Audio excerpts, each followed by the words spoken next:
Microphone's off.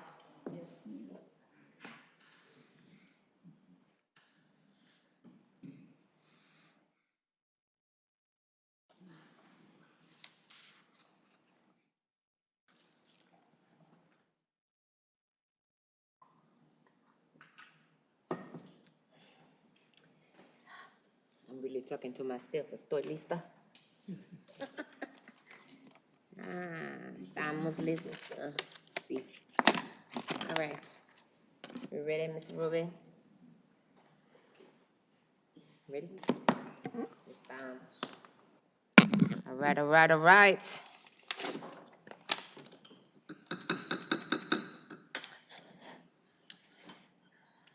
Buenas noches. Good evening. Hola. Hola, bit. It is Wednesday, 17th of June, the year 2026, and I'm calling to order the general meeting of the West County Wastewater Board. It is 6:30 p.m. Madam Clerk, will you please take the roll? Director King Meredith. Present. Director Antila. Director Weiner. Here. Alvarado. Here. President Suddeth. I am aquí. Madam President, we have a quorum with all 5 members present. Wonderful. Gracias. Appreciado. All right. With that, I will please ask all to stand for the Pledge of Allegiance, or you may observe a moment of silence, seated or standing. Director Antila, sir, will you please lead us in the Pledge of Allegiance? Thank you. I pledge allegiance to the flag of the United States of America and to the republic for which it stands, one nation, under God, indivisible, with liberty and justice for all. Gracias. Vice President Alvarado, I have appointed as our parliamentarian for tonight's meeting. Sir, are you ready and willing to serve in that capacity this evening? Yes, I am. Thank you. Wonderful. As a reminder, everyone, the board's rules of decorum are in effect for this evening. And we ask everyone to wait to be recognized before speaking. That includes not only the audience, but the board members as well. And to keep your remarks focused on the item under consideration. If needed, I will take appropriate steps to maintain an orderly meeting. I don't like hushing people, so let's just have a great meeting. Individuals disrupting the meeting may be removed at the president's discretion, which, as I said, I don't like to do. So let's have a great meeting. Public comments. Now is the time for public comments for items not on the agenda. Members of the public may comment during this time up to 3 minutes per speaker. Directors, you may briefly respond or ask clarifying questions, but we are not allowed to engage in discussion regarding public comment for items not on the agenda, anything made during this time. Madam Clerk, have we received any written comments or requests to speak for tonight's meeting? I have not. If anyone wishes to speak on non-agenda items, please approach the podium or raise your hand in Zoom. Seeing none, we have no public comments. Thank you. At this time, I would like to ask General Manager Andrew Cloud to please lead us through the rest of the agenda, sir. Yes, thank you, Madam President. The consent calendar consists of items 1 through 3 on the agenda. Madam Clerk, have we received any written comments or requests to speak on consent calendar items? We have not. If anyone wishes to speak on consent calendar item 1, 2, or 3, please approach the podium or raise your hand in Zoom. Seeing none, we have no public comments. All right, board members, do we have any questions or comments from any of you? If not, I will ask for a motion to approve. Move the item. Second. Thank you. Barring no further discussion, Madam Clerk, will you please take the vote? On the motion by Vice President Alvarado and seconded by Director Antila to approve consent calendar items 1 through 3, those in favor say aye. Aye. Those opposed say no. The motion passes 5-0.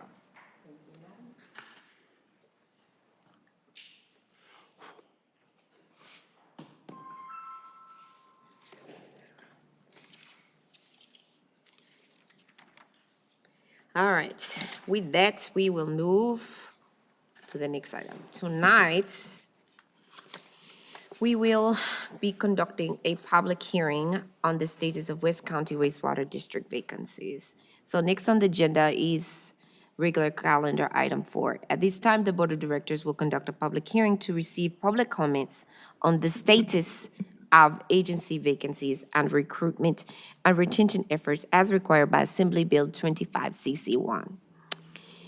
I will now proceed to open the public hearing. Madam Clerk, has adequate prior public notice been given? Yes, the hearing was properly noticed in accordance with the Brown Act, Government Code Section 3502.3, and all applicable public meeting laws. Specifically, the public hearing was noticed in the agenda and posted on the district's website and at the district offices. Thank you. And just in case any of you are adjusting your cameras or your eyes, this is not General Counsel Nicole Witt. Sitting in her capacity is our Acting General Counsel, Ms. Louie. And so, Acting General Counsel, Ms. Louie, can you please let us know, are you satisfied that we have met all the legal requirements for calling this public hearing? Yes, I am. Thank you so much.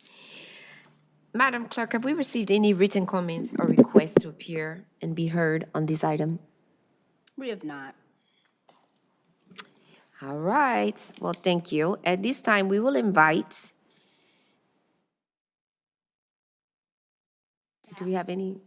Staff.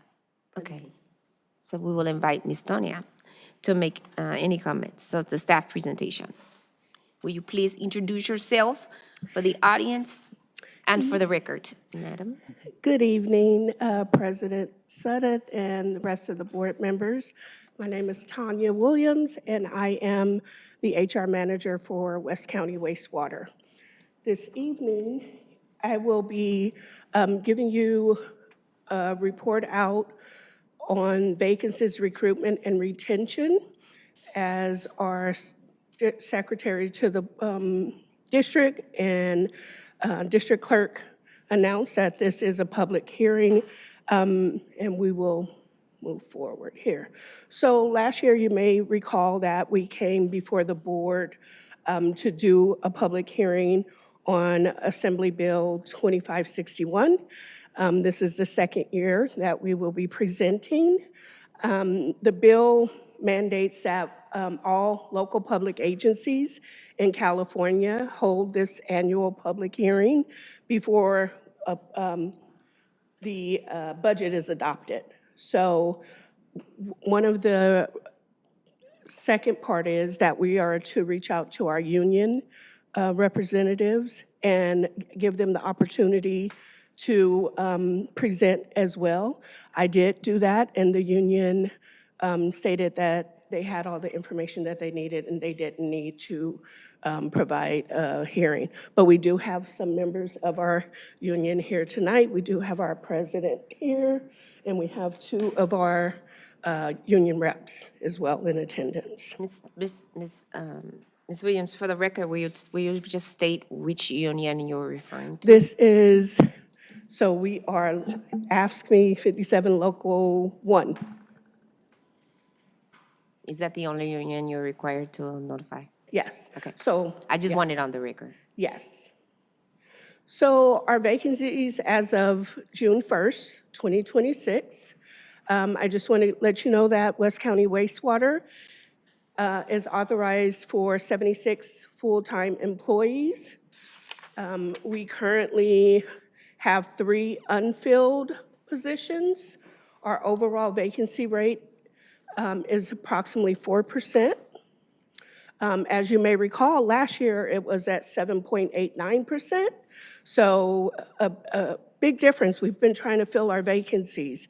We are currently recruiting to fill those vacancies. The recruitments are in various stages. We hope to have those positions filled within the next couple of months. So with our overall vacancy rate, our workforce remains very stable. I didn't have this information to include in the report but I did receive it, so and I'm just going to give you a couple of numbers. Some of our local agencies that that's in the surrounding areas have various vacancy numbers. Alameda County Water, 8.2%. DSRSD, which is Dublin San Ramon Sanitary District, 11%. Ross Valley, 5.34%. West County, 4%. Delta Diablo, 10.3%. And I'm not going to read all of them, but you get that we are doing very well as an agency with our vacancy rate. So some of the recruitment and retention strategies that we continue to do is with our hiring practices, when we have our recruitments, we've found a way to streamline, not cut corners, but streamline our process. We did an analysis of the time that we post the job to the time someone is in the seat, and we kind of looked at it from that perspective and found places where we can streamline and didn't have to do what most public agencies takes quite a while to fill vacancies. So we wanted to make sure that we were not losing qualified candidates, because of the length of time that public agencies take to recruit. Some of the other things that we're doing and we continually to do is review our job specs and make updates to them as applicable. Technology changes, different requirements change. So we want to make sure that we are updating as we need to. Competitive compensation and benefits. I think we have a great compensation and benefits package for our employees here. And we continue to review that through salary compensation studies every, 3 to 5 years is the base of trying to get that, to make sure that we remain in the market. We want to keep that benchmark going so we can recruit and retain our staff. Some of the other is professional development. We've been doing a lot to offer training. We got a program through NeoGov, which is called Learn. It has over 1,500 trainings. Our staff can go into that program and take trainings as they want. We are starting to look at the trainings to possibly assign annual trainings for our staff throughout that. There's things like Excel, wellness, leadership. So it offers a variety of trainings. And in addition to that, we do have our safety trainings that we still do through Vector Solutions. We also allow for professional development for our staff to go to conferences, to come back and share the information with us so that we can continue to learn and grow. As others go out to these conferences, we bring the information back and share out. What else? Employee recognition programs. Last year, we had our first annual Employee of the Year. So what it is that staff can nominate an employee to be Employee of the Year. Last year, Amani Manning won Employee of the Year, and that came through our RISE program. What is our RISE program? It's just the way we do business here. It's showing respect for one another, being inclusive, supportive, and engaging. So also we have committees that is employees throughout the organization that participate on various committees, whether it's the RISE committee, safety or security committee, we have an IT committee. So we want to make sure that we have representation from different levels throughout the entire organization. We think it's very beneficial to be inclusive in that area. We all don't, know what we don't know, so bringing people together to see how it impacts the entire organization, I think that is one of the things we're trying to do. So those are some of the things that we're doing. and then. So that's the end of my presentation. And at this time, if anyone has any questions, I will be happy to answer. Thank you so much. I'm appreciative. So we will invite anyone to make comments after staff. If anyone from the employee organizations has any comments. And Yeah, I didn't get any formal. you didn't get any? Okay, perfect. So, board.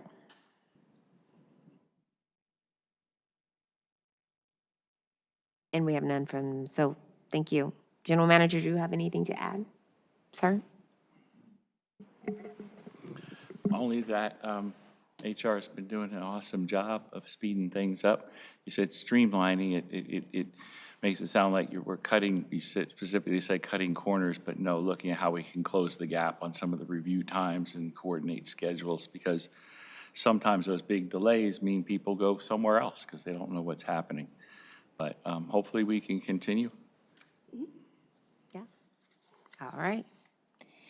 All right, with that, we can, if there are no more public comments. No, I was speaking of represented Yeah. groups. So No can you- comments no there, but we can comments there. call for Can you public call comments. for public comments, Yeah. please? Will do. Either in Zoom or in person, please. All right. If anyone wishes to comment on this item at this time, this is item 4, public hearing and vacancy report. Please approach the podium or raise your hand in Zoom. Seeing none, we have no public comments. Thank you. So without any public comments, I'm going to close the public hearing. Thank you so much. Appreciate that. Public hearing is closed. Back to you, sir. Next item. Thank you. Thank you. Next on the agenda is regular calendar item 5, to approve the fiscal year 2027 budget update, approve the fiscal year 2027 position control list, and the fiscal year 2027 wage schedule, and adopt the fiscal year 2027 user fee schedule. And, okay, well, here we go. So go ahead and introduce yourself. Good evening, President Sudduth, Vice President Alvarado, and Board of Directors. I'm Maria Bagley, the Finance Manager. And today, I'm going to bring forward to you the fiscal year 27 budget update, together with 3 companion items for your action, which is the position control list, the wage schedule, and the schedule of user fees. A little context before I get into the numbers. The board adopts a 2-year budget in odd number years. You adopted the fiscal year 26 and 27 back in last June, and what I'm presenting to you tonight is an update of the fiscal year 27 numbers, the annual check-in on the second year.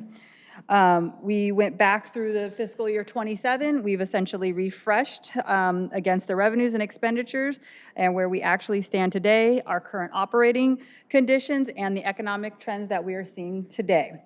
If you want to take one thing away tonight, let it be that the district is in stable financial conditions. We have the funds to cover everything in front of you. We are not deficit spending, and we continue to meet every target that the board has provided, thanks to your leadership.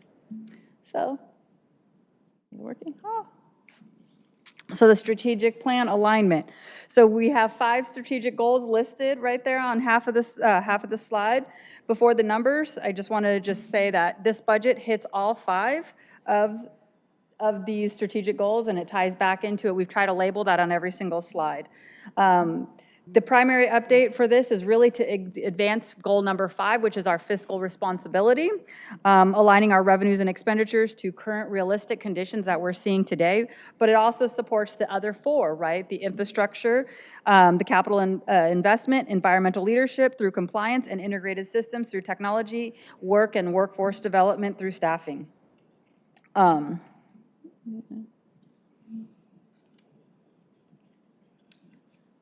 Oh, sorry.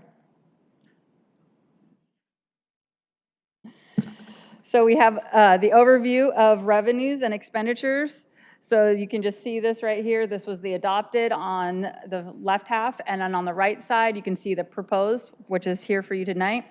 On the revenues, we're projecting an increase of about $9.5 million, mainly driven by a few different things. You have a 12% rate increase that the board approved, higher interest rate earnings, and higher interest earned on our bond proceeds. On the expenditure side, you can see an increase of about $11.3 million, reflecting pension obligations, salary, and strategic capital investments. And you can see that our revenues are greater than our expenses.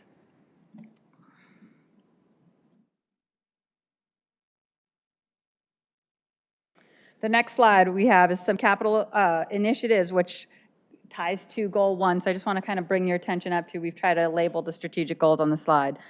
The capital category table totals about a little over $5 million.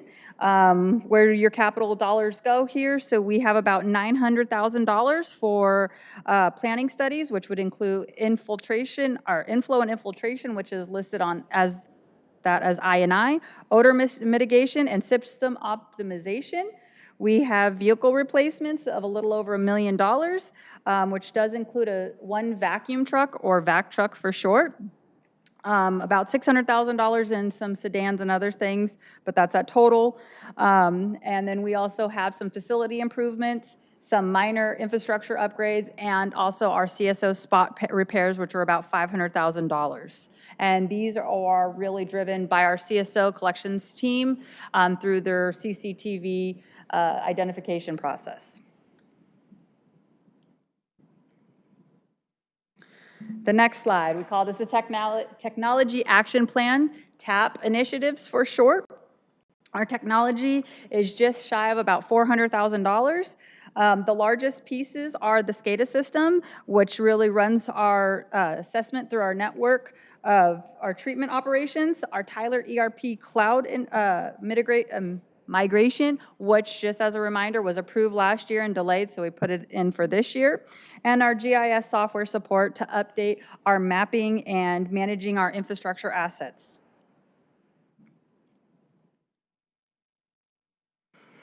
This right here is the Board of Directors Professional Development, which hits goal 2 and 4, as you can see right there.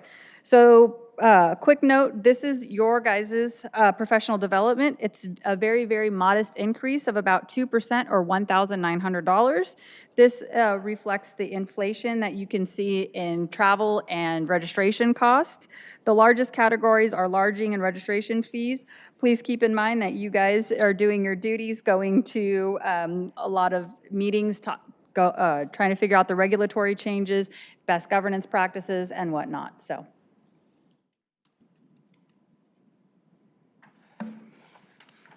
This is the community sponsorship page, which really goes for environmental leadership goal. This is a sponsorship table, which we are asking for the board to approve about a $50,000 budget. This did go to the Finance and Administration Committee last meeting, where the largest sponsorship we have is the National Stewardship Action Council for about $25,000. You also have some other smaller ones, which is the WELL Annual Conference, the El Sobrante Stroll, the Contra Costa Science Fair contribution, Educational Foundation. And these examples reflect past sponsorship. It's not a fixed list. These can change going forward, and we can refine this with your guys' input as well to see what other items that we want to sponsor. But this just gives us a consistent framework with the $50,000. So what's also included in our budget is the PIPES program. You guys have been approving about $400,000 since fiscal year 21. The PIPES stands for Public Incentive Program for Efficiency of Sewers. The PIPES program is still at $400,000, and this provides financial assistance to our property owners here in the West County Wastewater District for sewer lateral repairs, noting that there are higher rebates available in areas with high I&I or inflow and infiltration, and it just helps the homeowners offset the cost of to compliance. And it really also improves our system reliability as a whole, as well as overall neighborhood health. This is our budgeted revenues by source, a nice beautiful pie chart here. This really digs down into where the majority of our revenues come from. You have a 78%, which is coming from our sewer service charge. That being said, I do want to point out that we do have a small typo on here. It looks like, or no, it was changed, okay. Okay, it was changed. So anyway, so we have about 13% coming in from the other smaller items, which relates from the biosolids. That is the agreement that we just entered into with Richmond due to the dissolving of the JPA. And then you have other smaller items, property taxes and other operating revenues. So this is when we help other districts and we charge them, as well as smaller items such as, I don't know what you want to call them, the environmental, the porta potties that come through. So that's kind of all kind of bed into that less than 1% right there. So that's all the other little revenue sources that we have. Updated revenue projection. So there are essentially 5 different revenue changes that make up that $9.5 million. The sewer service charges went up about $2.2 million. That's directly tied to the 12% increase. You have the interest earnings up about $1.7 million. Our initial estimate, I do want to say, was deliberately conservative, and the actual returns came in higher. Bond proceeds interest was about $6 million, or what is $6 million, and that's the earnings on the clean and green bond funds. And now we're going to try to appropriate that for capital. And we have 2 smaller updates, or 2 smaller things, which is the biosolids increased $62,000 from that operating agreement, and property taxes were up $54,000. At this point, I do want to note, I don't think we had it here, but we did eliminate the capacity charges from the budget, which is another conservative choice, since we rather not rely on a revenue source that we can't project. And so the capacity charges comes from when new entrants come in to buy into our service, so like a new development, right? So we've eliminated those, and as we have them, we'll just show them as actual versus budgeting for how many new properties we're going to get in for the year. You have the 2027 budgeted expenses by category. This is another wonderful pie chart right here. So you can see, and my eyes are really slow, so I'm going to look at this. Personnel is about the largest at 41%, or $19.5 million. Supplies and services are 27%. Debt holds steady at about 15%, and capital outlay make up the other 17 expenses. The bar chart on the right shows the overall move from $36 million from the adopted to the $47.9 projected.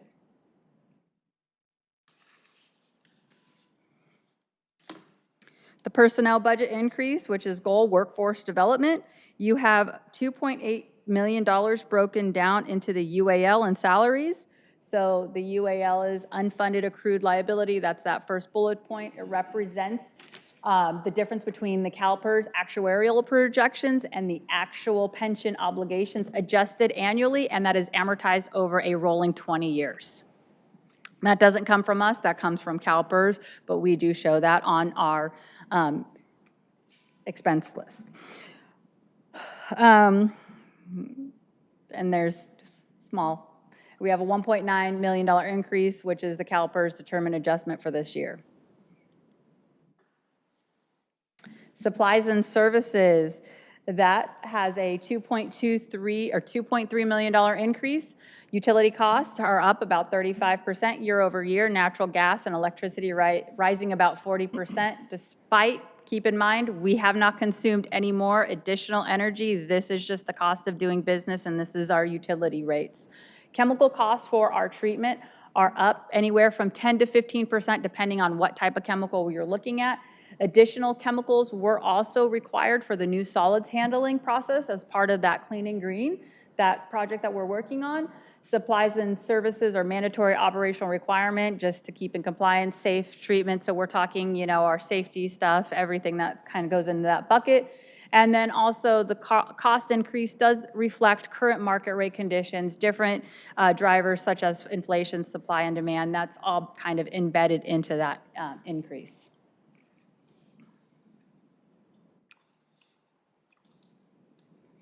Reserve policy compliance. So just wanted to point out right here, our debt coverage ratio is 1.31, which will or does exceed the minimum 1.2 requirement. So this will help position the district favorably in the future for any additional borrowing that we may want to do. Our operating reserves are about $16.2 million, which is the 50% of operating expenditures. Keep in mind, we have that as part of the reserves because of how we get paid from our property taxes, which is about 55% comes in December. So we have a huge, let's say, dry spot, and then we get 55% delivered to us in December. And for the rate stabilization reserve, we're trying to put a cushion there. We have a cushion there to meet any debt coverage and maintain financial stability. And that will also help us if our debt coverage ratio does drop below or gets close to that 1.2, we can draw down from it so we can meet our debt service or debt coverage ratio. And we have a couple of other reserves here. You have the insurance reserve, which is set at about $200,000. You have the emergency reserve at 2.2. You have working capital, which does change, right, based on what our operating expenses are.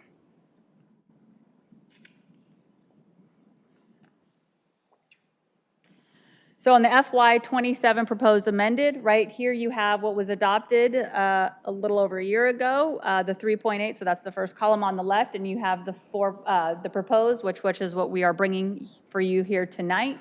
You can see we had the operating revenue go from 38.1 to 42.1, total of $4 million. You have the non-operating revenue, which was adopted at 0.6 because at that point in time we did not know about the biosolids operating agreement with the city of Richmond. So you can, and then also some of the interest earnings that we have there. So you can see that was an increase of about 5.5. So that gets you from the 38.7 to the 48, the 9.5 we've talked about earlier. Then on the expenses, you go from 16.8 on personnel to 19.5. Supplies and services, 10.5 to 12.9. Debt service stays constant. Capital outlay, you can see that's where we've put a lot of the money, so that's just for our infrastructure and a lot of our capital needs. We went from 1.9 to 8.1, so we go from 36.6 on the proposed to the 47.9, 36.6 is adopted to the 47.9 as proposed, or an increase of 11. And just kind of keep all projections represent what we are, looking at quotes that are happening today, or our best guess of what the market conditions are as of today, right now.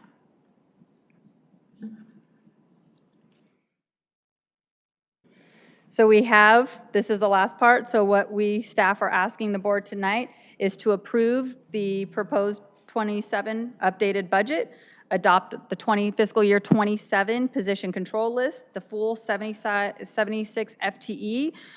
Note that there is no change in the head count, and then also adopt the wage schedule, which reflects the 3.8 salary adjustment consistent with the MOUs and the bargaining language, which is based on the CPI. And then adopt the 2027 schedule of user fees. That does include, once again, that 3.8 CPI adjustment to the majority of our miscellaneous fees. I just want to note, too, that this was presented to the Finance and Administration Committee on May 14th and was recommended to come to the full board for approval.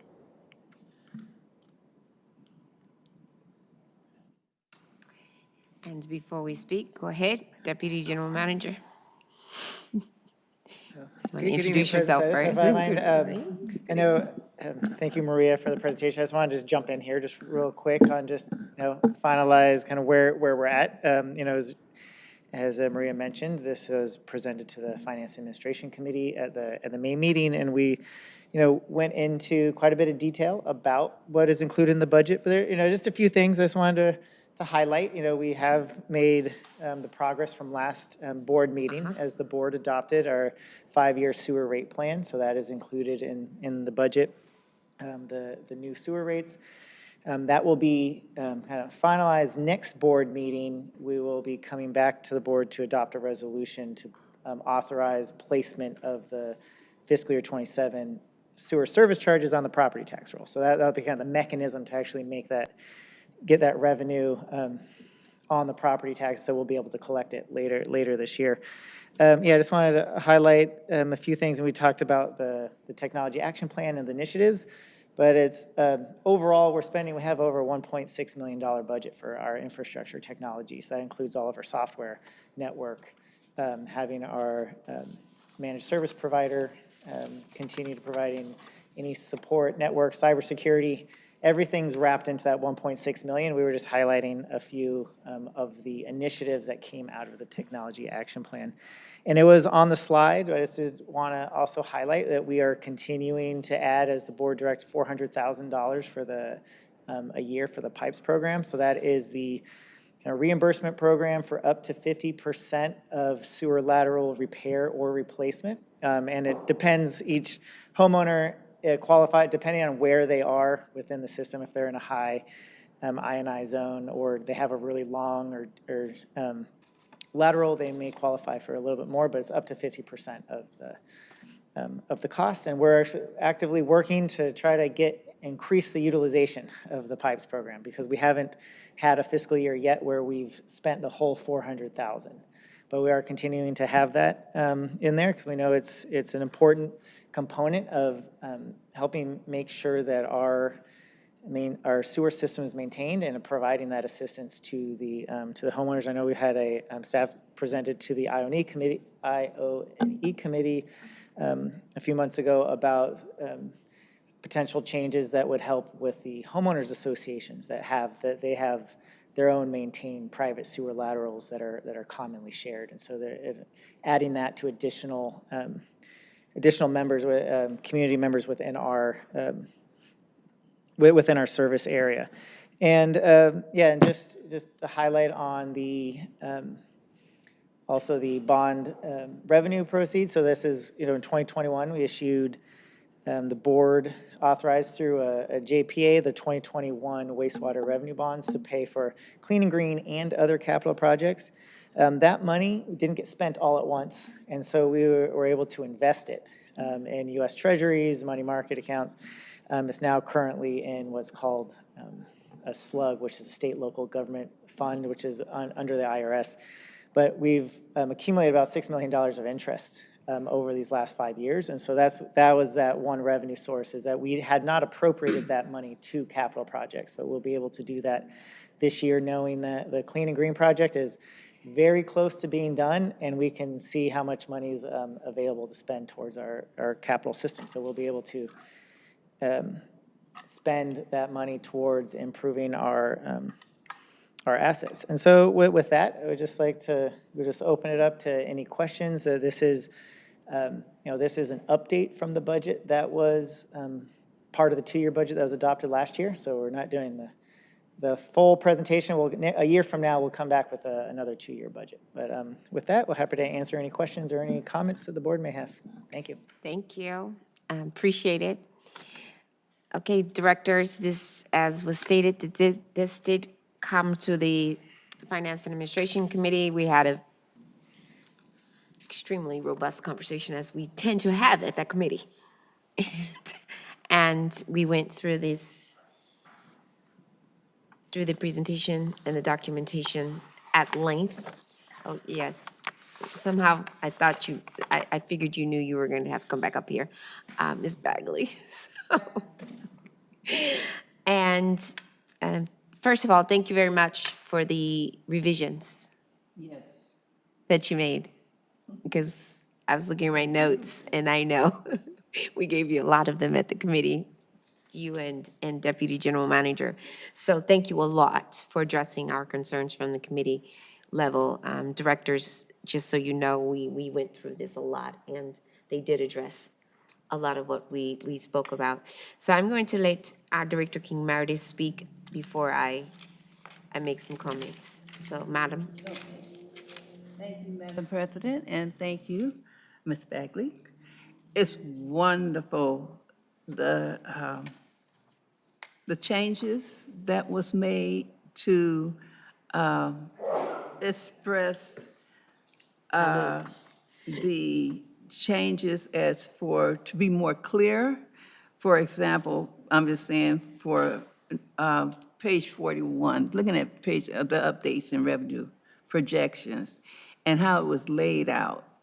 It wasn't just all together, but it was divided out for us to really see the interest and earnings, and then the sewer change. It was just more robust of really understanding and really seeing the language. I think that's what I mentioned before, is the language and how President Sutter had asked for it, but it's the language. And to really see this and see it laid out, you did a wonderful job, you and the team, and our Deputy General Manager. It's beautiful. It's really beautiful.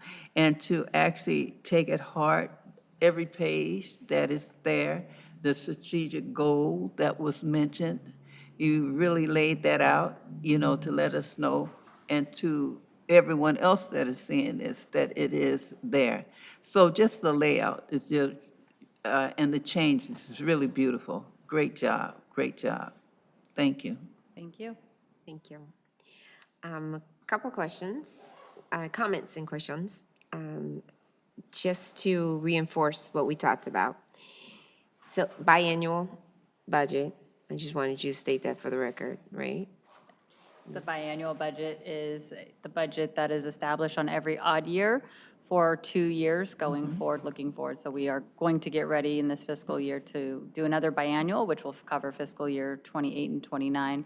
But the current one that we are showing you the update to was established in fiscal year 25. 25. And so that's why you're calling it An update, correct. Correct. I just wanted for the record. And so a couple of things we talked about. I did notice that, thank you, but again, for breaking it out, because one of the things that we talked about was that going to the page that Director King Meredith mentioned about the updated revenue projections. It's about 4 pages back, I think, 4 or 5. 41. If you go back a couple more pages, so they can see it on the screen. Maybe one more. Keep going. This one, where we spoke about when such a considerable amount of our revenue comes from property tax revenues. So thank you for that second bullet, where we can see that it comes in October, December, April, and June, most often from residents in December and April, right? And then from the industrial in all 4 cycles. It's important for us as directors to know when that money's coming in, so we know when we're making these decisions when that money's coming in. But I also wanted you to just point out what that means for us, because we're doing it retro. Correct. So just for the record, can you tell not just the directors, the public, what that means? When you're getting that money, you're getting it based on What we're doing, so we get the money that comes for the property tax revenue and the sewer service charge, as listed here. It comes in October, December, and April, and June, based on the rolls that you guys approve, which Justin had mentioned is going to go on the next board meeting. So that money, after you guys approve it in July, we don't really see a big payment, or actually a decent payment, until December, because October is a very small payment of the secured property taxes or unsecured property taxes. So this is the folks that have kind of changed ownership. So we get a very small payment in October, but everything that you guys are approving on the next board meeting to be put on the rolls, we won't really receive any of that until December, where we'll receive 55% of that. So that's the largest chunk. So even though the board is approving for it to go on the rolls for everyone, it doesn't really show up in our account. 55% of it doesn't show up in our account until December of that year. So 6 months almost after you guys approve for it to go. And the reason I wanted her to explain that is we're making these budgets, we're not counting on this money right now. You will can't not count show. on this money until almost mid-year of year. mid-year budget of next year, and I want the public to understand that too. So, go ahead. Yeah, if I can just add, is so we do, through the county, we do have most of our revenue is the sewer service charges, which are placed on the property tax roll. And then there is property taxes that we do receive as West County Wastewater was established pre-Prop 13. If you're familiar with that, we don't need to go into how that is, but we do receive a small portion of property taxes as part of the city of San Pablo. Yeah. And so that's the October payment. That's just unsecured, the payment from property taxes. But so we get two little chunks, but the majority of that is the sewer service charges that are placed on the property tax roll for collection. Yes. And thank you for also making the adjustment to take off the capacity charge, because we didn't know we can't count on it until we actually get it in. So I appreciate having that off. Going to the slide that talks about personnel, I think it's back. 37? I think Revenue it's and 37, I think I marked it. This one, right? This one? Yes. So I wanted to just, I had because we talked about this at the meeting. So I just wanted just a little bit of clarification on this one. So I just want to make sure that, again, when we talk about the unfunded accrued liability, and thank you for clarifying that, this is from CalPERS, it's not something that West County does. But can you just say for the record when you find it out? When you find out the amount? We typically find it out in August, September, so they'll release theirs and they'll update it. Of the following year? Of the following year. It's a look back. It's a look back. So we'll know what our UAL is for fiscal year '26, even though that we're closing in, 15 or so days, less than 2 weeks. We'll know about that in a couple of weeks or so. So we'll know after the fiscal year closes what the look back is. And that's when you made the adjustment? Correct. Yes. So I just wanted that on the record, because I just want people to know when we're doing the budget, we don't always know, so this is why you're making estimates. Correct. And it's also non-discretionary. We have no control over it. This is something that That's we what I own. wanted you to state. I just wanted you to state that for the record, so that they know you're making about as much of an educated estimation Correct. as possible. I know you put that in the tiny print somewhere, but I just want to say that you're doing about as much as you can. The projections are based on what we know right now, and you're estimating it based on historical knowledge. Correct. As much as you can. As Deputy General Manager said about the bond revenue. On the PIPES program, there's two things I wanted to know about the PIPES program.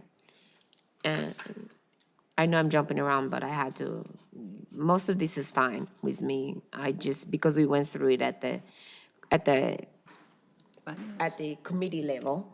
But on the PIPES program, I do have two questions. And thank you, IOE committee, for bringing this up, but there's two questions on this one.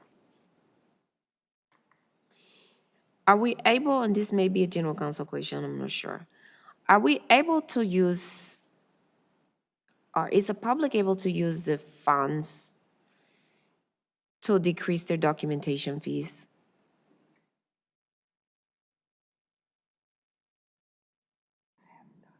Because this is what we hear. They get all tied up in knots about any kind of, some of their fees. Are they able to use it to decrease the actual fees they have to pay? I mean, towards West County wastewater Or any for- fees, the fees they have to pay? No, this one is, I mean, we can't use, this money is outside of the sewer service charges, so our property taxes. We can't use sewer service charges to subsidize other ratepayers. So the PIPES program is funded out of our property tax revenue. So it's more a general tax. But yeah, unless there is not an ability, I mean, at this point, as far as I'm aware about using that money to reduce somebody's fee that they're The fees related to the to like replacing their sewer lateral, you mean Yes. like a permit Can they fee? use it So to- I can they think use that it? the board could theoretically make a decision on what types of fees they may want to waive. Yeah, that's what I'm for, asking. You know, so I think. I'm asking, do we have the power to do that? I don't know. if Because I- that's what I hear, is that the fees are so much, and even before they get to the actual work. So do we have the power to do that? I'm just wondering.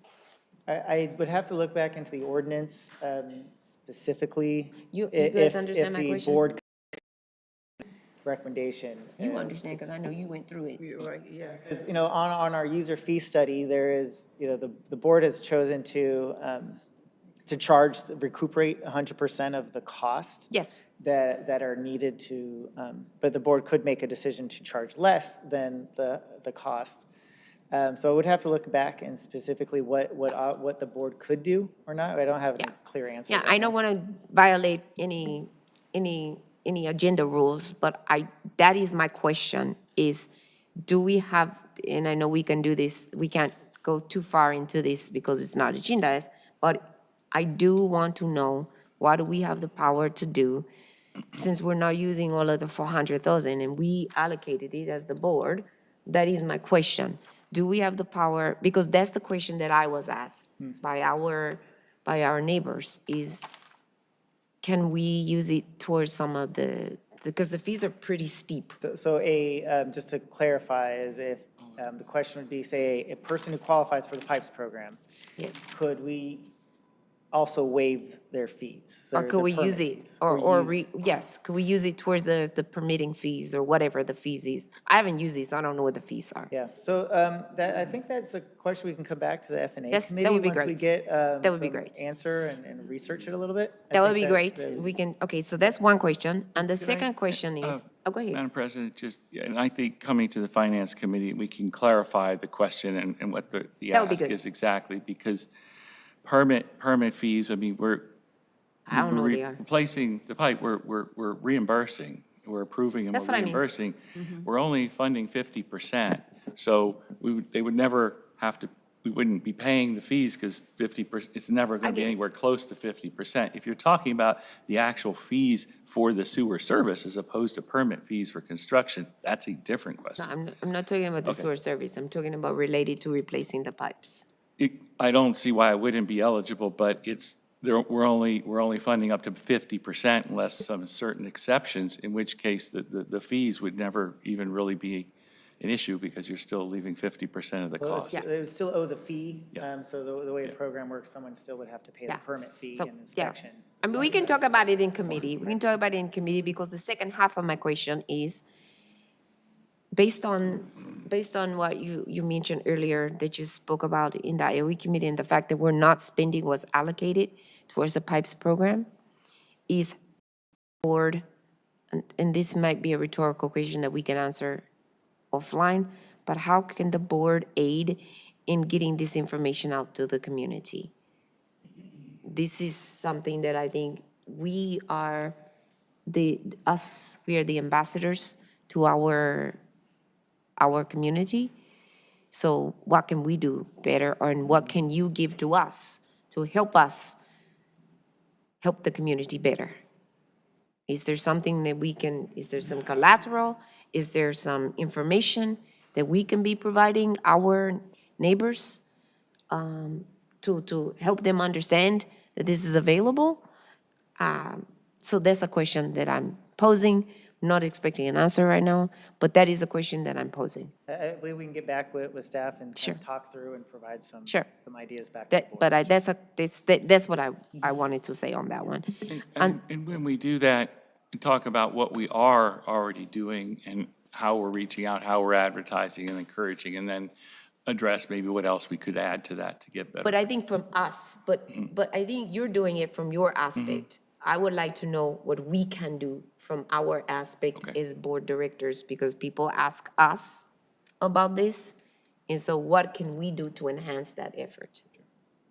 And then, okay, so there's that.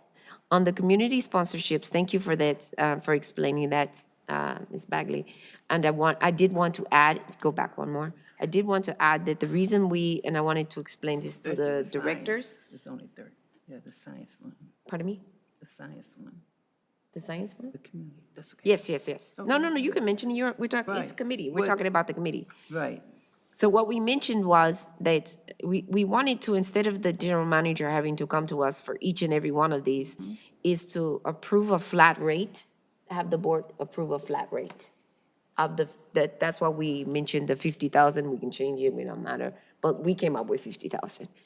And the general manager would report during his quarterly report what he did with the money, what sponsorships he approved, and the general manager with his board delegated authority use that against our own policy for community sponsorships. He'll look at our policy and say, does this qualify? Based on what the board has already approved for community sponsorships, to say, yes, this qualify, no, this does not qualify, and then he will approve it. And then he will report that back to the board. So I just wanted to say that part, that this will be in one of his reports. He's not gonna come to us, every single instance. I don't think he has to. I think this is within his authority to do that. If I might add, just on the community sponsorship policy, anything that was over 5,000 would Yes. be coming back to the board. Yes, But anything under 5,000, the general manager can make that determination. exactly. And he'll report back to you. Which is what we wanted. And then we also said that we would take a look at NASC, the National Stewardship Action Council, to see if we were going to continue with the 25,000 or, Correct. There are other membership tiers at a lower level that still provide benefit to West County wastewater and support their initiatives. yes, But not at such a high level. And we could, Yes. and that but we were, money could be used to other programs as well. Yeah. other sponsorships, but we were going to leave that to you all to make the recommendation. Correct. So I just wanted to bring that up because, yeah, we did discuss that. And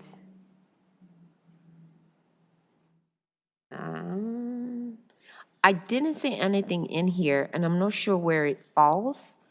And this fall under personnel, or it may fall under just your general education. I'm not sure where it falls. The paid internships, where does that fall? I don't. Oh, yeah, so there's not a separate line item. We provided additional budget. Yeah. To have sufficient to pay, to have interns. It's kind of the hourly wages. So that's under just the salaries and benefits bucket. Or that their personnel. dark, the light blue, that 40.7. It's included in there, but we didn't specify the exact dollar amount within this presentation. But we included, I don't know off the top of my head how much was put in there, but we added additional budget for those salaries for interns. Well, I don't think we expected a separate dollar amount. I just wanted to call out that we are going to have paid internships, and we've increased that number of paid internships. I think I just want to make sure it's called out. Yes. That we budgeted for paid internships, however much that is. Right. We leave that to you operationally, but I do want to make sure we are detailing it in the budget. That is something that because we fought for a lot is having paid internships. And I really want the public to know is that, that's my thing, is the paid internships. So we have existing we have interns currently, and we plan to always continue Yeah, having. so I just think it needs to be called out. Go ahead. Yes, I was just going to repeat that the intention is to have, permanent temporary positions. Yeah, so the can we just- internships, et cetera, so that we can do that, rotate Yes. through. And we'll come back to the board with more information on that, after now that we know what the revenue projections look like, and we're going to take a look at positions and needs and possibly come back, and at that point, we can talk to you about internships, funding for that, as well as any possible position additions if they seem warranted. I just wanted it tagged. I Understood. don't, whatever the positions are and however many it is, I just want to see it where you have laid your footnotes.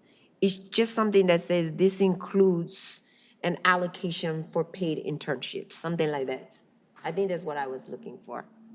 Does that work? I mean, you understand what I'm looking for? Yeah, because I know we talked about that. And I think the other thing we talked about was, okay, I know that Ms. Williams gave us a separate report on the vacancies, but I do think that it's important that the budget, and I just closed myself out.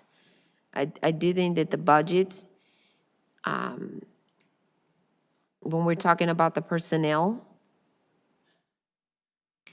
that, does this budget take that into account? The vacancies? Yes. Yeah, it does take into vacancies, and we try to plan as best we could when we think those positions would start. And so we've adjusted the budget based on, well, they're not going to be 100% funded July 1st. We know we're in active recruitment with 3 positions.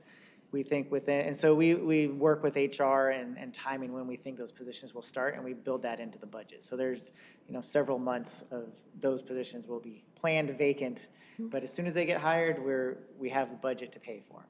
I mean, I know that. I just want you to say it so people know it. That's all. Because we talked about this at the committee. So I just want to make sure we have it on the record. And then I think, one of my last questions, it might not be the last one, I won't lie. One of my last questions is, two more questions. One of them is on the bond revenue proceeds. No, let me ask personnel question first. On the personnel question, since we're there, it said that, it's almost the last slide, Maria, it says recommendation, Ms. Bagley, recommendation for this 3.8 increase in salary. We negotiated that on the MOU, and then it's per the CPI. Correct. I want to just bring the board's attention to this. Do we know what? Based on the all-urban consumer CPIU for the San Francisco, Can- Oakland, Hayward area. So first, tell everybody what the CPI is, what that Consumer stands Price for. Index. The Consumer Price Index. And can we tell everybody what that is as of June? So it's based on, per the MOU, it's based on the April. And so the April annual rate was the 3.8%. Yeah. So and annualized rate as of the the April. annualized rate. And I just want the board to know that since April, it's gone up 1.7% for the 2 months ended in April 2026. That rate was 3. It was 3 in December. The core inflation rate was also at 3%. And it actually went up 1.7%. So. Say that again. So the index was 2.4, went up to 2.5, then was at 3%. And the BLS for our area it increased 3% since December 25, with the core inflation also at 3%. So the ask on the MOU is more than fair.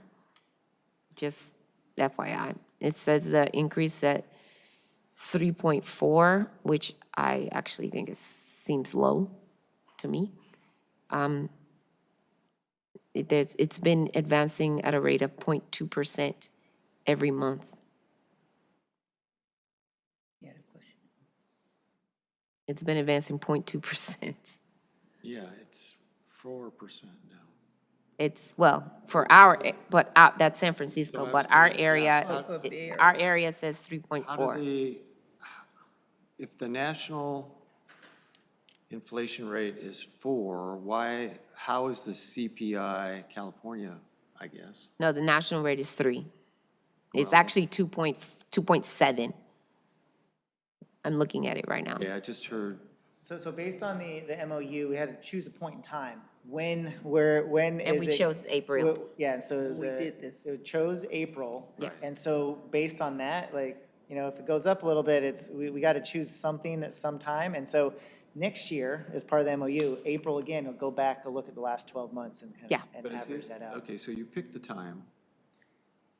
Is it the annual The monthly or, It's the annual, The annualized rates. annualized rate, so it's annualized for the last 12 months. Yeah, So from April of '25 to April of '26, it was a 3.8 right. for the CPIU. for the CPIU, for the East Bay, it was 3.0. For the San Francisco area, it's 3.8. For this area, Richmond specific, if you look right here, is 2.7. I know. I know. We're lucky. Like that, but No, we're lucky that we don't have as high an inflation as everybody else, apparently. yeah, it was amazing to me. It says going up 0.2% every month. So I just wanted to draw your attention to that. And my last question to you is on the bond revenue proceeds. I know we've been investing in the state fund, and the 6 million interest is great over the last 5 years. But I think I've asked this question before, and so I want to ask again on what's in that investment pool, because I still remain concerned over exactly what we're investing in. And this is I know I've said it before, so I'm gonna just say what my concern is. I wanna know what they're investing in. And it just comes from a very ethical, for me, it comes from an ethical standpoint, right?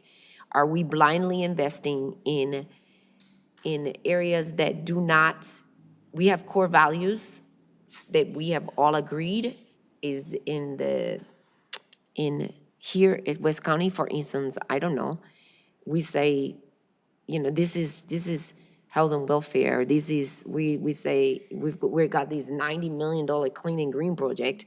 Are they investing in things that are contra to clean and green, right? Are they investing in things that are actually polluting? That are doing quite the opposite. So I would just like to know, what is that investment pool? Specifically, these are not pooled investments. We specifically really invested in U.S. Treasuries. So that was the earning. It was U.S. Treasuries and with the IRS, or with the Treasury Department. So it is, we're at the hands of the federal government, but they are investing in themselves, so that is paying for our federal expenses. So they're, if there are things in there that the federal government's paying for, it's kind of what it's, kind of just the entire federal government budget. Yeah. So say that for the record. That's it. That's it. Yep, U.S. Treasuries. That's it. That's it. Say it for the record. That was it. All right. Director King Meredith, anything else before I turn this over to the rest of the directors? That was it. Thank you. No. Okay. No, Thank you. we're good, thank you. All right. I know that I have,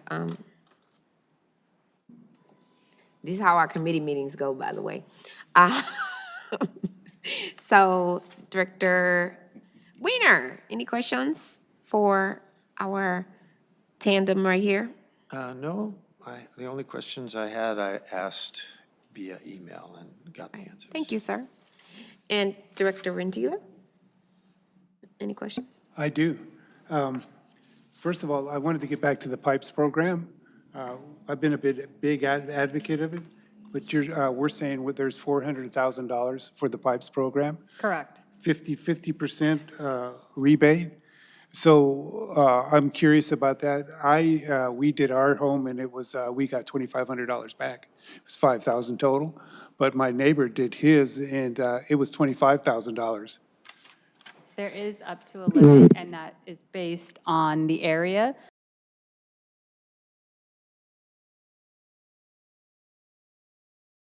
Limit, and that limit is defined based on the area, if it's in a high I&I area, the length of the pipe, all that good stuff. Right.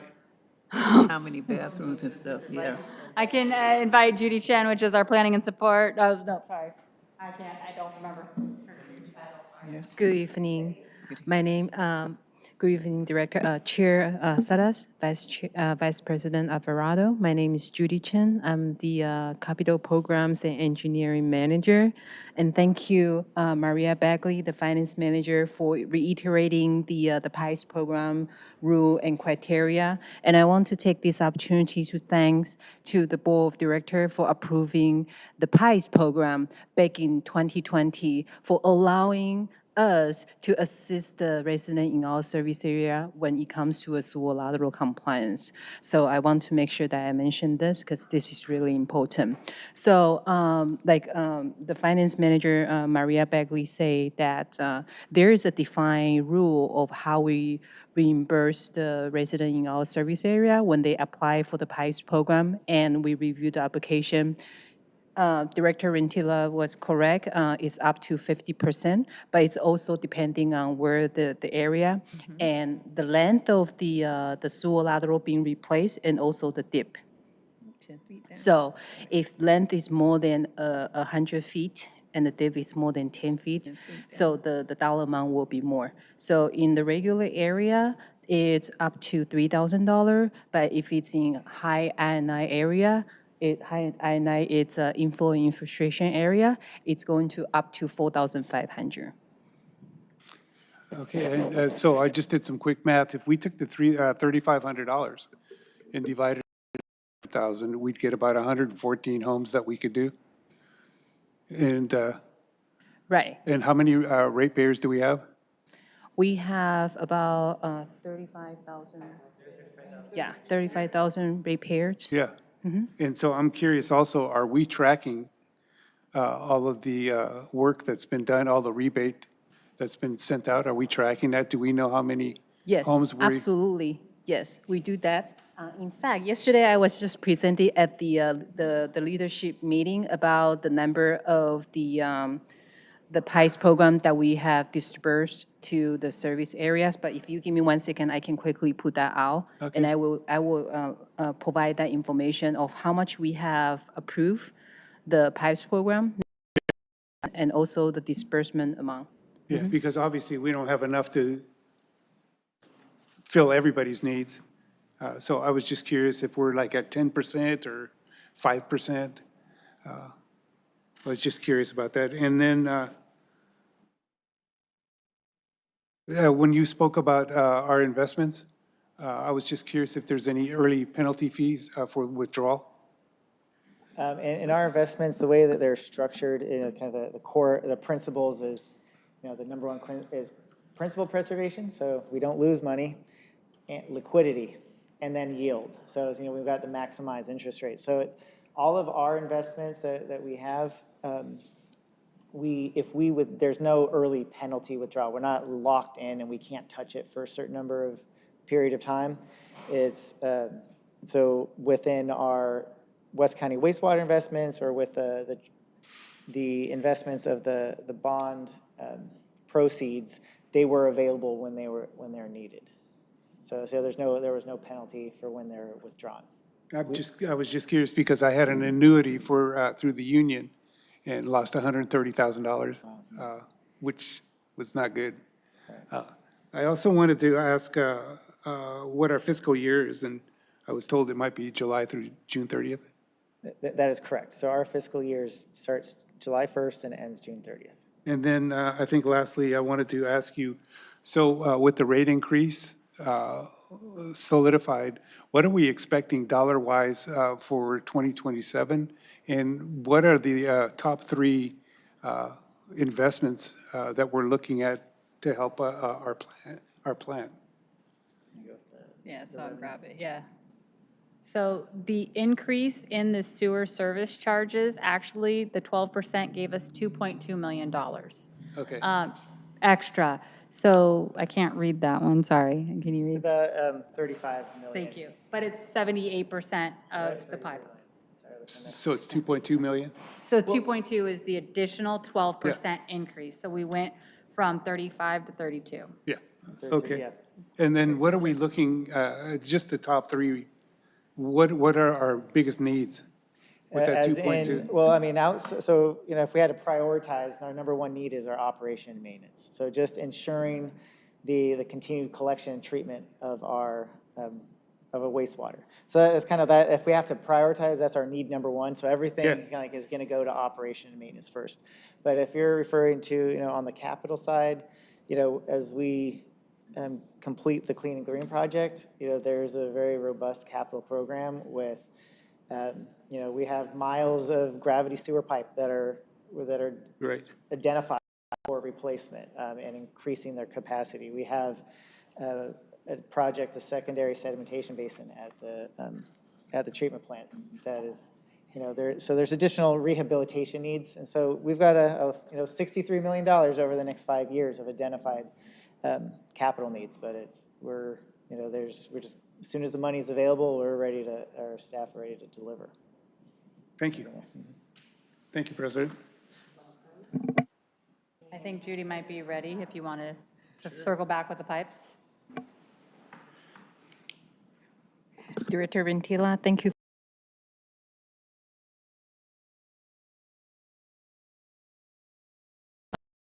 July 2025 up to the June and up to May, we have approved 97 applications as compared to last year. For the 12 months, it was 83. So we see the increase when it comes to a PICE program application. Now, when it comes to the disbursement, so far this fiscal year, and remember that we still have 1 month that we haven't counted in, right? So for the 11 month for this fiscal year, we have reimbursed the resident in our service area for $181,000. As compared to last year for the 12 months, we dispersed the PICE program, it's $158,450. So we do see an increase when it comes to a PICE program. We do see an increase when it comes to a permit inquiry. And I think a lot of those is because we have done the outreach program, the sewer lateral compliance outreach program, beginning of this fiscal year. And we do receive a lot of good feedback from the customer. And that's where I see the spike on the PICE program when it comes to inspection, when it comes to the permit inquiries. And those applications for permitting, those are constant across the board. So if Director Alvarado goes for a permit and I go for a permit, we're paying the same amount? Yes, Okay. yes. Thank you. Thank you.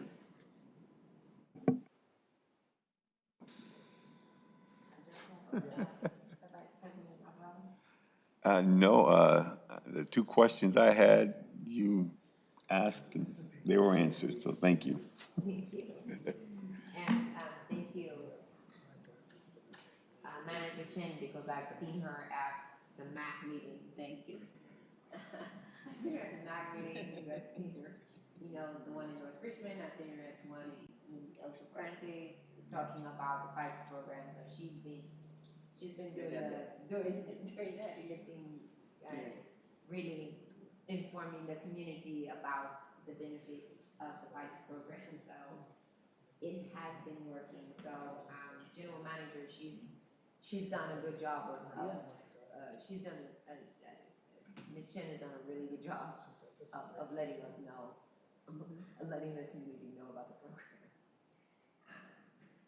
So with that, I think that's all the questions we have for you. All right, thank you. Thank you. Okay, so we have, I think, we are moving to next item. So we have a recommendation here. Yeah, I was going to say, we have action on this. We have an action item, approving the budget update, position control list, the new wage schedule, which includes the 3.8% increase in salary based on our previous MOU, and to adopt the schedule. And so do I have a motion? So moved. Thank you. Second? And I second it. I was Thank you very waiting. much. Madam Clerk, do we have any public comment on this item? We have not received any written comments. If anyone wishes to comment at this time, please approach the podium or raise your hand in Zoom. Seeing none, we have no public comments. Thank you so much. seconded. No additional comment. Will you please take the votes? On the motion by Vice President Alvarado and seconded by Director King Meredith to approve regular calendar item 5. Those in favor say aye. Aye. Those opposed say no. The motion passes 5-0. All right, sir. Thank you. Next on the agenda is other business item 6, reports from staff, general manager, and general counsel, which includes the May 2026 check register report and correspondence with Councilmember Bona regarding rates. Does the board have any questions regarding the check register or the correspondence with the council member?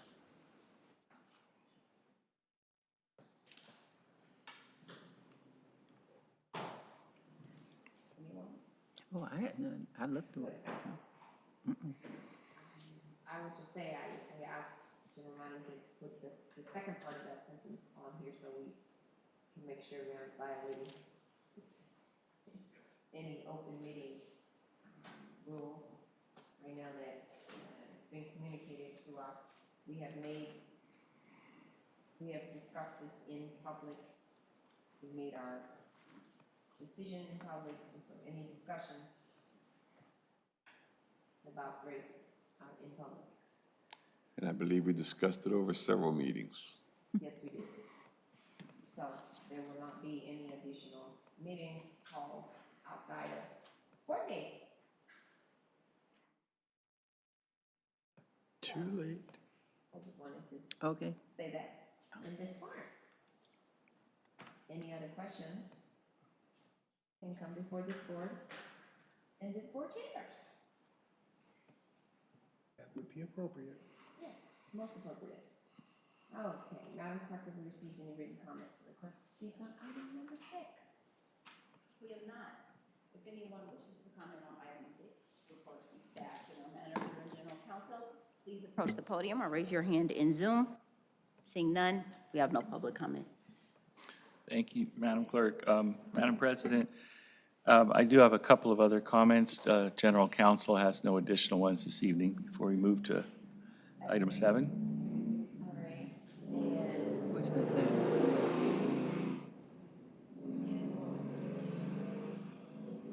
I didn't even hear. It was so noisy. oh, it's noisy. Okay. All right. General counsel has no comments. No comments from general counsel, but general manager has a couple of comments if you're, okay, first, a reminder to the board that on July 9th is the employee appreciation lunch hosted and sponsored by the board in the years of service. And then we met this past week with Dean Evan Decker at Contra Costa County, West Contra Costa County College. Oh, I'll get it right. Contra Costa County College. Anyway, the Dean of Applied Technology and Workforce Development, and as you were mentioning interns earlier, exploring some possible opportunities with them. That's as far as I can say on it now, and that's as far as we are, but we'll see what we can do. And then, also, we've been talking with Public Works staff at the City of Richmond regarding the annual sewer summit. If you recall, as part of the dissolution of the West County Agency, the two agencies, the City of Richmond and West County Wastewater, agreed to hold approximately once a year a annual meeting, or a joint meeting of the board and the council. Wow, I'm having a hard time saying this.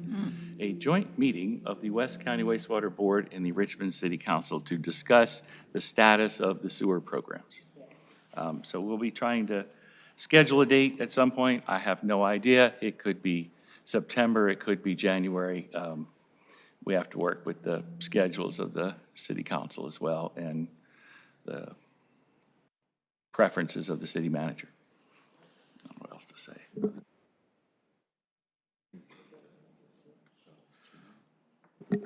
And that is it, ma'am. Thank you so much. Appreciate it. Next item, are there any questions for the vote? All right, next. The final item on the agenda is item 7, director's comments, meeting reports. Madam Clerk, have we received any written comments or requests to speak on this item? We have not. If anyone wishes to speak on item 7, director comments, please approach the podium or raise your hand in Zoom.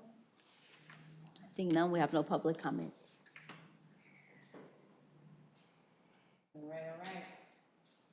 Backers, one straight. Back of the feet. Giddy up.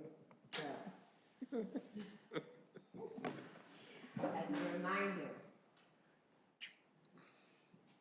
please report on meetings that you've attended for which you are seeking reimbursements or compensation from West County Wastewater and other matters within the subject jurisdiction of the agency.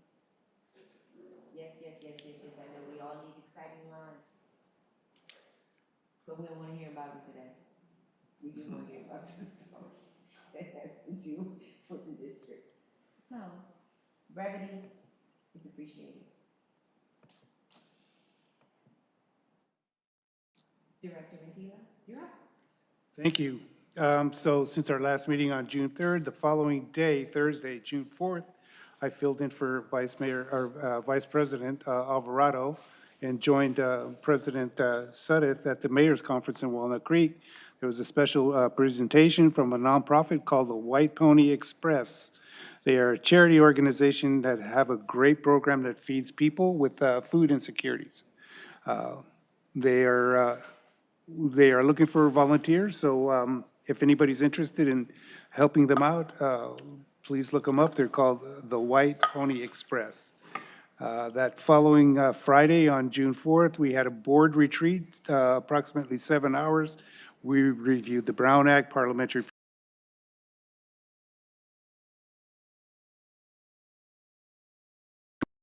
along with our general counsel. We were educated by another law firm whose name escapes me right now. I'm sorry? Okay. Same law firm, different attorney. Okay. Well, it was a great day of learning, and yeah, I'd recommend it for anyone. I was really excited about that. Then Monday on June 8th, we had our RNCC, Richmond Neighborhood Coordinating Council meeting, and we had our city manager present. She's going to be leaving us here in 2026, probably before November. So it was kind of a tearful goodbye. We said thank you for all of her work. And that meeting can be found on KCR-TV, their YouTube page. Then on Tuesday, June 9th, there was a Richmond City Council meeting. It was all about a budget session and proposed fiscal year 26-27 operating budget and a 5-year capital improvement plan. On June 16th, yesterday, we had our IOE meeting, and we had a great presentation on our solar infrastructure update, enforced main assessment update, and our maintenance building update. And then on June 16th, I had interviewed with, we're evaluating our performance and our general manager, so I won't go into too much detail, but it was a great little session, and I hope folks can join us and come out to our Juneteenth at Nickel Park on June 20th, at 3230 McDonald.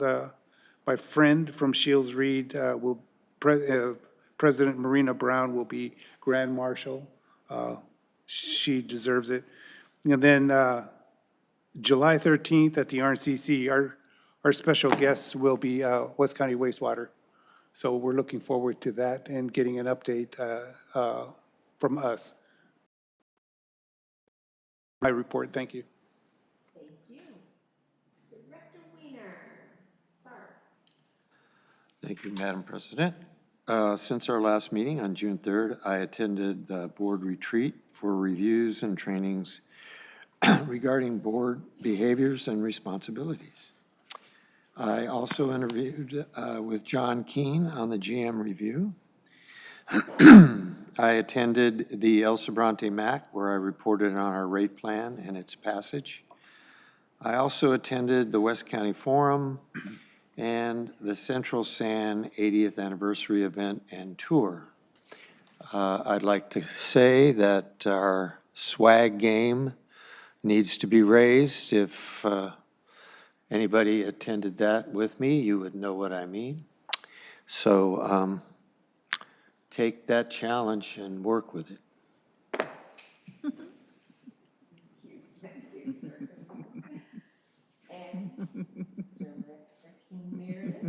Okay. Okay. Thank you, Madam President. On June the 8th, at Contra Costa Youth Service Bureau, a presentation was there with the kinship, the foster parents and the kinship providers. And they actually enjoyed the presentations of wastewater and PFAS and the whole bit. I'm not going all into it. It was with President Sudders and myself, Dr. Sudders, and it is Dr. Sudders due to the commemoration of her dual doctor's degree that was taking place on Saturday, on the 6th of June. And the testimonies that was given to us is already out, and they were just overwhelmed with the information.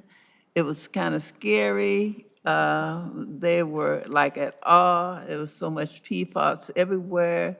The president said used me as the model, and everything that I was wearing was PFAS, and they were ready to go home. With that, we had plenty of testimonies, and they were going to be very careful what they were going to be bringing into their homes. And saying this, on June the 11th, it was the Finance and Administration Committee. Following that, we had our senator here. It was that same day, right? Yes. Okay. And they did a tour. Our general manager and our deputy general managers was there, and our district clerk and Kate with their community. Everybody was there to greet them. I put it like that. So it was a great tour. I didn't go as far as walking on the tour, but when they came back, they were very excited with the tour and what they had saw. The other, on June the 13th, was the WELL, which is the water education for Latina leaders, which took place on Saturday. It was wonderful, as far as very informative. We had the mayor, with Sandy of Pomo, what she's the mayor? Pico Rivera, right. And she spoke, and she was mistress of ceremonies for the for that afternoon, that morning and afternoon, but it was wonderful. Then we took a tour. It was a self-guided tour to look at the facility, and it was just awesome to see the facility and what they had to offer. It was state-of-the-art, what they had. It's one place that I would advise, if you ever had a chance to go to Pomo, to really look at their district and to look at their facility and what they have to offer.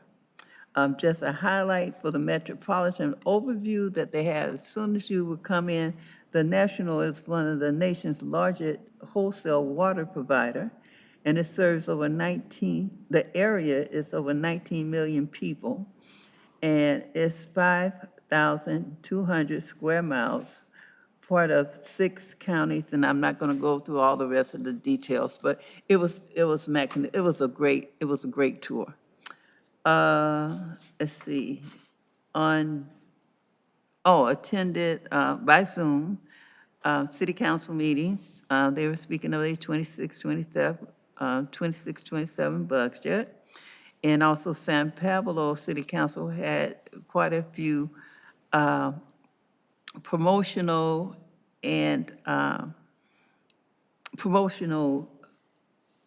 for, I think it was 10 individuals throughout the city that it was highlighted on, I think it was the first week of June that I didn't get a chance to mention. But with that, city council meetings, a couple of city council meetings, one special meeting, trying to finish up the budget that took place last week to actually be indicated for this past Tuesday to have it passed. It was backwards and forth, but they came to a conclusion of actually passing and putting that budget forward. So with that, I think I am done. Thank you, madam. I know I forgot something, but that's okay.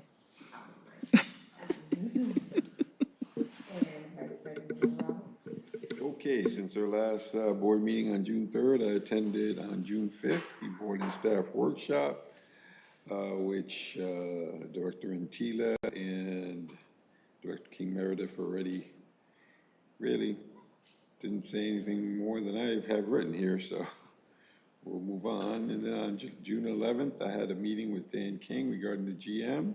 Discussion centered on the annual review of our general manager, Andrew Clow. On June 13th, I also went to the Well SoCal Water Summit in Pico Rivera, which Director King Meredith explained pretty well as well. The site featured an advanced water treatment plant, a digital learning center with interactive exhibits on water cycles and conservation, demonstration gardens, and it offers tours and educational programs to build trust and recycle water. The facility is part of the Water Independence Now WIN program, aiming for a sustainable local water supply. Right after the summit, as Director King Meredith said, we took a tour of the facility, which was self-guided. It was pretty impressive. A little smaller on the inside than it looks on the outside, but it was nice. And then the Water Summit itself consisted of 3 different panels. Each panel lasted about 30 to 50 minutes, depending on the panel. And they were all very, very informative. And I look forward to learning more with WELL in the future. And my only complaint about WELL is that I feel that their sessions are always rushed. That's my only complaint. But, you know, other than that, it was good. On June 15th, I attended the San Pablo Council meeting via Zoom. A lot of different items, but the agenda item that took the most time and discussion and adoption by the council to order a report pursuant to Elections Code Section 9212, which outlines the ramifications of an ordinance to impose rent control and establish just cause eviction criteria should this be voted in by the residents of San Pablo in the November election. The city received over 1,300 signatures, which is why it was on the ballot, not on the ballot, but on the agenda by the council to vote on. So what the council decided to do was to order this this study, which basically gives the ramifications of what happens if this is passed, which I thought was the better choice. We went back and forth with the council, and finally, after a lot of discussion and input, the council voted to do the study, which, like I said, I thought was the right thing to do. Then on June 16th, the IOE committee met, and Director Ventila basically gave you an update on what happened there. So I will regurgitate what he said. And that's my report. Thank you. Thank you. Okay, so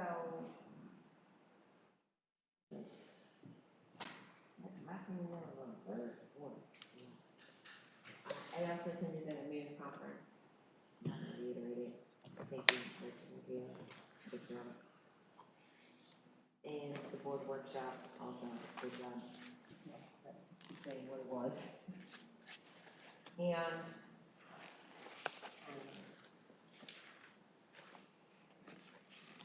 the environmental workshop with Director Meredith with the foster parents, talking about PFAS and germs and microplastics. My job is to scare people into compliance. I think I did a really good job. They won't be drinking out of single-use water bottles anymore. I have more germaphobes than the general manager. I did my job. And then we had, and then agenda planning meeting, of course. I also attended the board of supervisors meetings and Richmond City Council, 2 Richmond City Council meetings, 2 Oswego City Council meetings. Each week on Tuesday, I attend the Women's Policy Institute meetings. And last week on Tuesday, I was in Sacramento all day, sending black officials. I went back to Sacramento on Thursday. I went to our afternoon meeting on Thursday, and then I went back to Sacramento for legislative meetings with our Latino caucus. Came back for our meetings with Senator Arreguín and O'Toole. And then we spent Friday and Saturday in Pico Rivera, which for Director Mary and Vice President Alvarado mentioned. Two of the things I did want to highlight from our WELL conference, Water Education for Latino Leaders, is because I was part of the planning committee for the conference, I did want to tell you two of the panels. So the 3 panels were the rise of data centers and water infrastructure, workforce development and the future of water infrastructure, and then water rates, finance, and local investments. Those were the 3 panels. And some of the questions that we were trying to have answered for local, and most, just so you know, the audience is elected officials in the water and wastewater industry.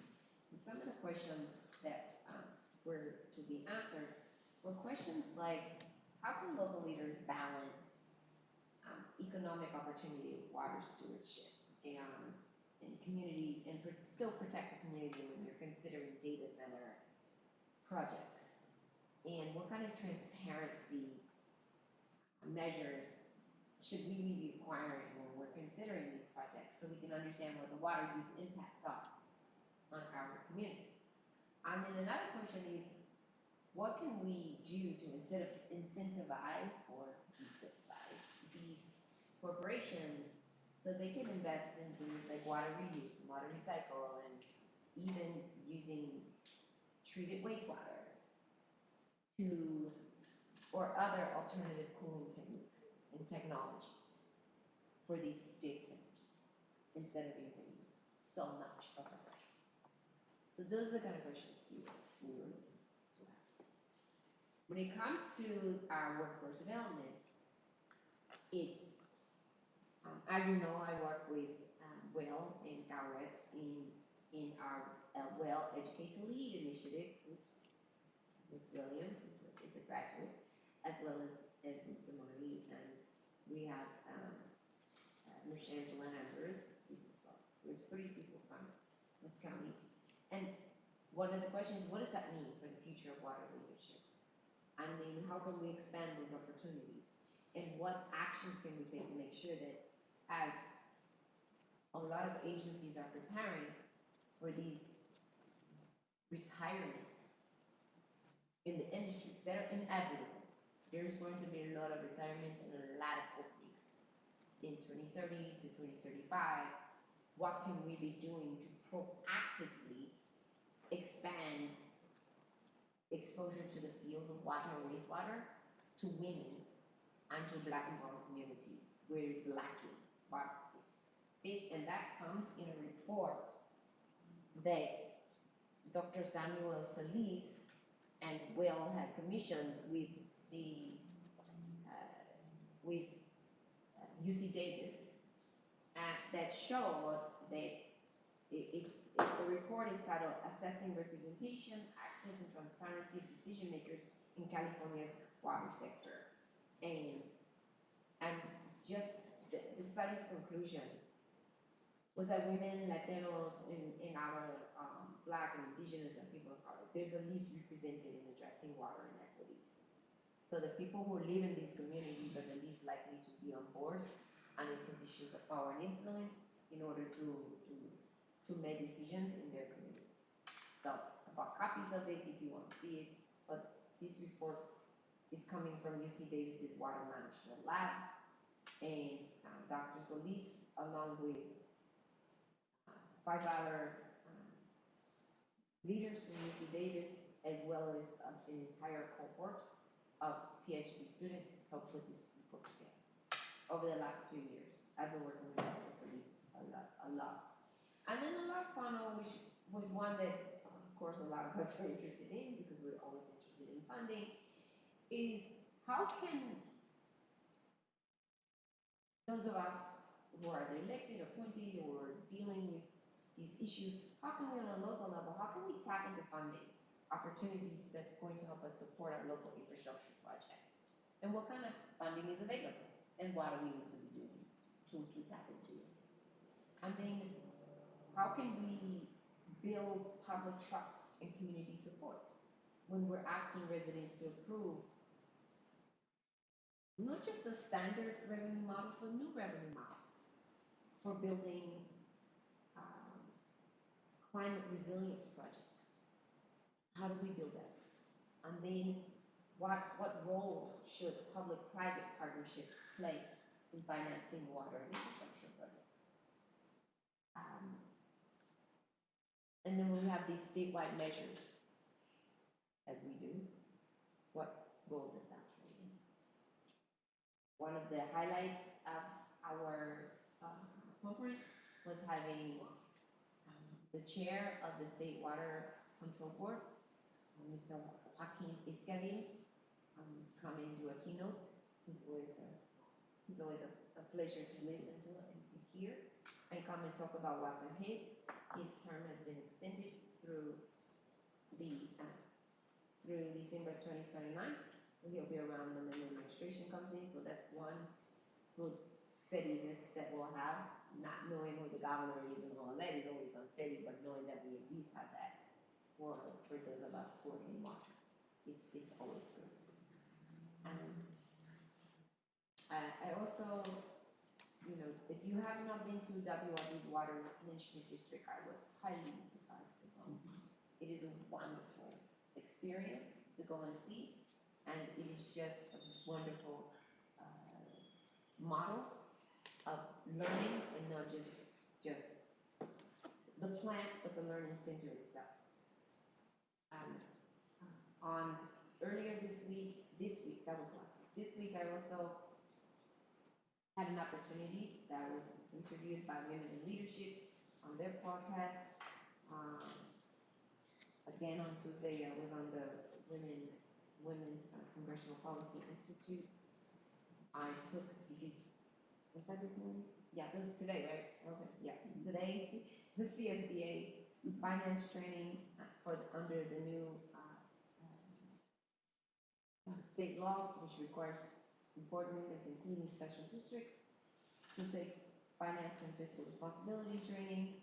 It will be on demand, so if you're not able to take it when it's offered, you can take it on demand and get your certificate. I highly recommend it, that you do it before it's mandated, but just get it done. And last week I did take the CSDA, what did I take last week? Training on rate setting, which was another good one. Even though I know we've gone through 218, I found it useful to be able to explain to the public what we're doing. It was just a really good one. And then a couple of days ago, or last week, I took the CSDA course on grant. Was that Monday? It was on Monday. I took on grants. So I will just say to you all, if you're not logging into your CSDA account and just looking at the trainings, try that. Do that. Log in, look in there. as CSDA members, and this is for everyone, not just the board, staff, we're CSDA members, there's some great trainings on there. It's, as members, you're not paying for it. I mean, we are paying for it because we're CSDA, but there's just some great trainings on there that I would say, usually they're an hour, 40 minutes, an hour, and then you'll get a certificate for it, but it's just really good trainings for us. And with that, I'm going to say, I'm going to turn it over to you after Ms. Robin. But we do have an announcement about Friday. I'm not sure if you're making it, General Manager, or Ms. Robin, because I want to say we do have Juneteenth. Oh, I did attend one more meeting. I did attend the meeting with you, Director Weiner. I was on my phone coming back from Sacramento when Director Weiner was presenting at the MAC meeting. And I want to say, good job. Oh, wow. Very good. Very good job. Excellent. No one threw any rotten fruit at me. Pardon? No one threw any rotten fruit at me. It cut out a little bit, but from what I heard, I thought you did a great job. I thought you did a great job. So, excellent presentation. They seemed receptive from what I could hear. So, good job. Thank you. Thank you. Thank you for doing that. It's our neighborhood, so, yeah. I'm glad you able it. Thank you. Any other comments or any suggestions for next meetings before I turn this over to Ms. Robin, to our board clerk? And I'm gonna have you go last. No, I did turn it. Go ahead. Just as a reminder, district offices are closed on this Friday for Juneteenth, for the Juneteenth holiday. And then our next regular meeting of the board is July 1, 6:30 p.m. here at Hilltop. Nothing else. Thank you. Thank you, and I appreciate that, and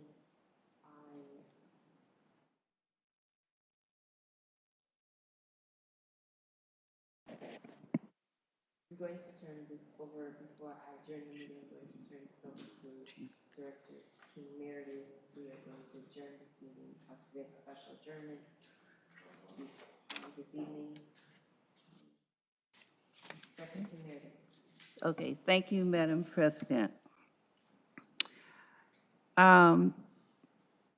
Last month, I made a presentation for May the 30th. It was a tea and etiquette presentation, and it was 5 women professionals that actually presented at the Youth Service Bureau on May the 30th. And each one was very unique that presented. And one of the individuals that presented was the etiquette presenter and also the owner of Stewart Rose Manor Funeral Service in Richmond. This is the family statement on the passing of Miss Lydia Stewart that passed. It is with deep sorrow that we announce the passing of Lydia A. Stewart on June the 14th, 2026. A second-generation owner of the Stewart Rose Manor Funeral Service in Richmond, California, a daughter of the late John R. Stewart Sr. and Arva Stewart, a true businesswoman with an interest in the arts and a philanthropist, Richmond resident. Funeral arrangements will be announced at a later date. We are overwhelmed and so grateful for all the prayers and warm wishes. We ask for privacy as we navigate through this difficult loss. This is from her husband, Eric Warner Sr., her 2 brothers, John R. Stewart and Kevin L. Stewart. She was a very close friend of mine. I've been knowing her ever since she was 2 years old. She was very active in the community. Their business has been in Richmond for over 50 years. And she was the owner and the businesswoman that held it down after her father passed.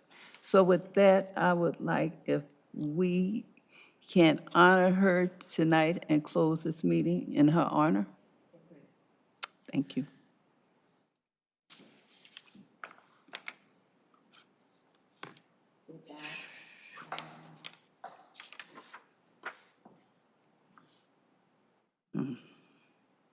Check on your family.